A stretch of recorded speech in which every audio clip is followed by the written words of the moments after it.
Go ahead, one at a time so we can address you. Okay, let me talk. Okay. Okay, now concerning Major Hassan. Okay.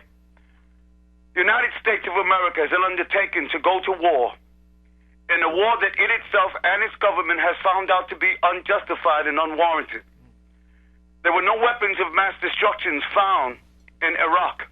No connection between Saddam Hussein and Al-Qaeda, but yet the United States is still at war, and over 3.5 million Muslims, which they won't tell you, have been killed since Papa Bush to now Barack Obama. That is called the genocide. Now, no reason for war has been given, and we are now at war in Iraq and now attaining or trying to go to war, set the pavement or set the path to go to war in Iran to again further war against Islam. Okay, how about In Afghanistan, Islam, Lorenzo? Just tell us too. You mentioned Iraq, mention Afghanistan. Go ahead. Okay, so therefore, the United States is in a war that's unjustified in seeking to expand its war even into Iran to continue this war. Now, in Islam, the Muslim, when the war is justified in Islam, physical war is when conditions are met that destroy or have an effect upon the state of Islam, which goes back to what happened with those verses that you talk about in the Quran, in Surah 9, verse 29, which have to deal with the story of Hunayn and what happened around to the Muslim, where the Muslim state had to take action in order to protect itself from threats around it, much like the United States did when the United States signed the Espionage Act in 1917, when it allowed vigilante groups to stop the freedoms that the United States stood for. When these things were done, it was considered to be something great and something essential for the maintenance of the security of the United States of America, so the United States stomped on the rights of his own people in order to keep its security. The very same thing was done in 1939 to the Japanese, where the Japanese were put into concentration camps while their sons and daughters were fighting their own people in the Pacific. Okay, Lorenzo, bring your point, please. Yes, Bring your point. Hang on. Just to clarify, Sadiq, we don't want to cut you off. Sadiq, we don't want to cut you off. So just pause for a second. I just want to clarify. What is your position? Are you saying that since the United States is in an unjust war fighting against Muslims in Muslim lands, therefore an attack on military targets is justified, and therefore what Major Hassan did was justified according to Islam? Okay. If you can't attack a combatant soldier, then who the hell... No. Answer the question, Sadiq, I'm not disagreeing with you. I believe that according to Islam, you can attack military targets, and I believe that according to Islam, Major Hassan was doing exactly what he's supposed to do. What I'm saying is, do you agree that military targets like Fort Hood are justified to attack in Islam if there is some sort of war going on? Do you agree? Well, you know, that makes every kind of logical sense to the world. Don't you agree? Okay, so you do agree with that. When the United States of America found that it was threatened in Vietnam, when the United States found that it was threatened in Vietnam, it attacked Laos and expanded the war into Laos and Cambodia because it felt that its soldiers were being threatened in Vietnam by stuff coming in from Cambodia and Laos. So who else can if I can't shoot a soldier, a combatant that's killing me and getting ready to send soldiers to kill my people, then who the hell can I kill? No, Sadiq, let me go ahead and ask you this. Do you believe that other Muslims living in the United States, especially those who are in the military, and the military will not let them out, the military refuses to let them out, do you believe that one viable option for them is to attack military bases? To attack what they should do. Military targets. We're only referring to military targets. Okay, what they should do is exhaust every possible option they can to get out of the military.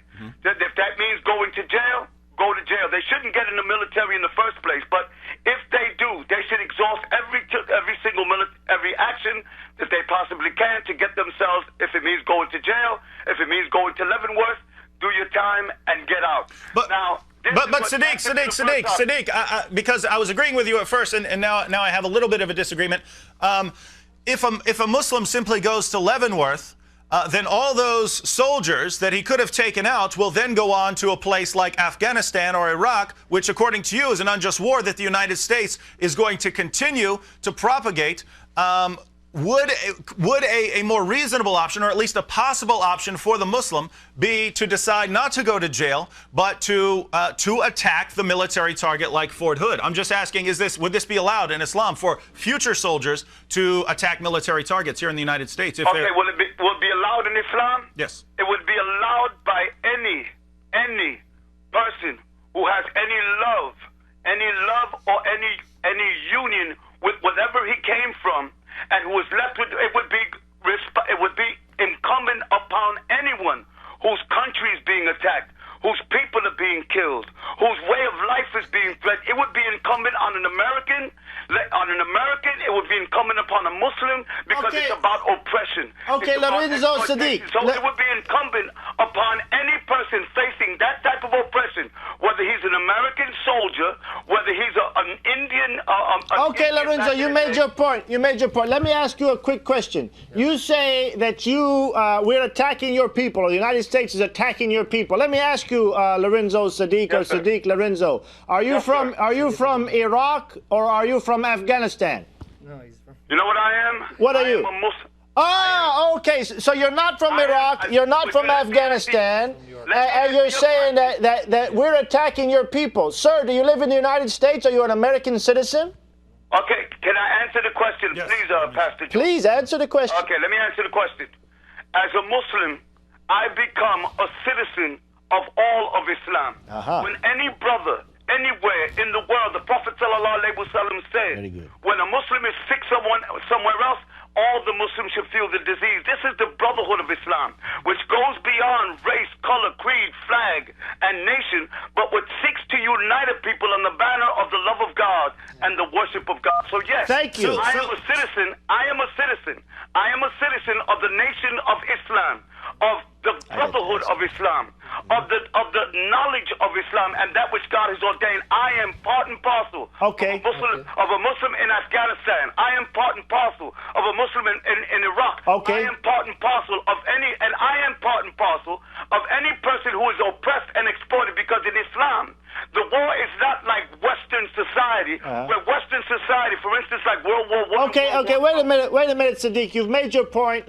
Just hold on 1 second. So what you're saying then is a good Muslim, though he be an American citizen, though he be born in Puerto Rico or wherever else, Africa or whatever, though he has no birth or blood relations to Muslims in countries where America is fighting, you're saying then that a Muslim in America, his first and foremost loyalty, which supersedes all other loyalties, is to Islam and to the Ummah, to the point that you would be willing to be traitorous and seditious against the United States government of which you are a citizen. Is that what you're saying? I am saying that I will be treacherous and seditious against exploitation. Against the United States of America, which you said is exploiting. So here you have it. Here you have it. You won't let me answer the question. You just did. Thank you for your answer. Sam wants to talk with you now. We'll get in a word edgewise. Sadiq, you just said that. I didn't get the word edgewise. Yeah, Sadiq, listen. To be cut off like always now. Sadiq, you ranting and raving won't get you far. So let me just say, by your own criteria, you condemn Muhammad and you condemn Muslims because Muhammad expanded his rule to countries and to people who did no harm to Muslims and stole their lands, raped their women, and enslaved their children. So by your logic, Muhammad should be condemned. Why are you a Muslim if you're not inconsistent and a hypocrite?